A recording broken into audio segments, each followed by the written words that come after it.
वासुदेवाय हरये परमात्मने प्रणतः क्लेशनाशाय गोविंदाय नमो नमः। जीवन का कर्तव्य।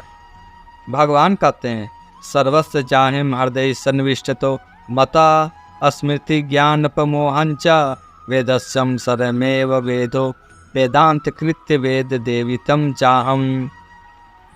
अर्थात मैं ही सब प्राणियों के हृदय में अंतर्यामी रूप से स्थित हूँ तथा मुझसे ही स्मृति ज्ञान और अपोहन होता है और सब वेदों द्वारा मैं ही जानने के योग्य हूँ तथा वेदांत कर्ता और वेदों को जानने वाला मैं ही हूँ।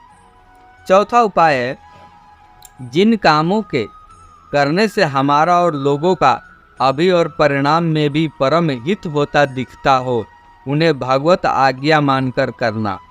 उसमें भी हमारी अपेक्षा दूसरों का हित तथा वर्तमान की अपेक्षा भावी का हित मुख्य है। भगवान कैसी आज्ञा देंगे यह उनके स्वभाव से ही समझना चाहिए। जो भगवान प्राणी मात्र के परम सुहृद है, हेतु रहित दयालु है, सबके परम पिता है, उन परमात्मा का स्वभाव प्राणी मात्र का हित करना ही है।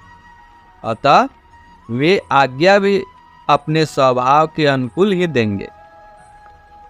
इन चारों प्रकार में से किसी तरह से भी प्राप्त हुई भगवत आज्ञा को साक्षात भगवान की दी हुई आज्ञा समझकर परम श्रद्धा और प्रेम के साथ अपना सौभाग्य समझते हुए पालन करना चाहिए। प्रभु की कृपा और प्रेम का आभारी होना चाहिए। इसी के लिए प्रभु कहते हैं म भक्तो भव माधाजी भव, मेरा ही पूजन कर। यहाँ भगवान के श्री विग्रह तथा सब जीवों को भगवान का स्वरूप समझकर उनकी जो सेवा करनी है वही भगवान की पूजा है। और भगवान कहते हैं यथा प्रवृत्ति भूताना येन सर्वमिदं ततम सब कर्मणा तम भतर्च्यम सिद्धि वंदति मानवः। जिस परमेश्वर से संपूर्ण प्राणियों की उत्पत्ति हुई है और जिससे यह समस्त जगत व्याप्त है, उस परमेश्वर की अपने स्वाभाविक कर्मों द्वारा पूजा करके मनुष्य परम सिद्धि को प्राप्त करता है। ऐसी पूजा तथा अपना सब कुछ भगवान के समर्पण कर देना ही माधाजी का तात्पर्य है। भगवान ने कहा तू सर्वस्व मेरे ही समर्पण कर दे, अर्थात अपने मन से कल्पना की हुई ममता को उठा ले। संसार की सभी वस्तुएं परमात्मा की ही है। किसी भी वस्तु को ना तो हम साथ में लाए थे और ना ही ले जाएंगे तथा इन वस्तुओं को रखने में भी हम स्वतंत्र नहीं हैं। मन की इच्छा के अनुसार रख नहीं सकते, फिर हमारा क्या है? केवल भूल से ही उन वस्तुओं पर अपनापन या अपना अधिकार समझना, उसको उठा लेना ही भगवत अर्पण करना। यह तीसरी बात हुई। चौथी है मां नमस्करो। इसका तात्पर्य यह है आत्मसमर्पण, अर्थात भगवान के विधान में संतोष। जब अपराधी जिसका अपराध किया है उसके चरणों में गिरकर गाता है सरकार जो इच्छा हो सो करे, तब उस अपराधी का कोई अधिकार नहीं रह जाता है।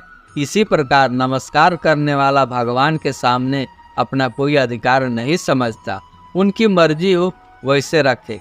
वैसे हमने एक यंत्र किसी को दे दिया, अब वह चाहे उसे जैसे बरत सकता है, काम में ला सकता है, उसका उस पर पूर्ण अधिकार है, हमें आपत्ति क्यों हो?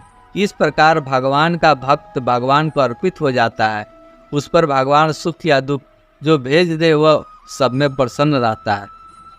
वह सुख की अपेक्षा दुख पाने पर और प्रसन्न होता है, क्योंकि वह समझता है कि भगवान मुझ पर बड़े प्रसन्न है। तभी तो सब क्रियाएं निसंकोच करते हैं। हमारी इंद्रिया मन बुद्धि पर ध्यान न देकर अपने मन की करते हैं। भगवान हमारे लिए वही करते हैं जिसमें हमारा परम हित हो। हमें वह भले ही विपरीत दिखाई दे, पर भगवान के कामों में कहीं भी भूल की गुंजाइश नहीं है। भगवान हम पर दुख भेजते हैं, इसमें हमारे कई लाभ हैं।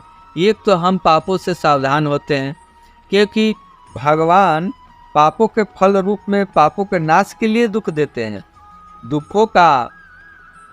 पापों का फल समझकर हम फिर पाप करने से डरेंगे। भगवान की कितनी दया है।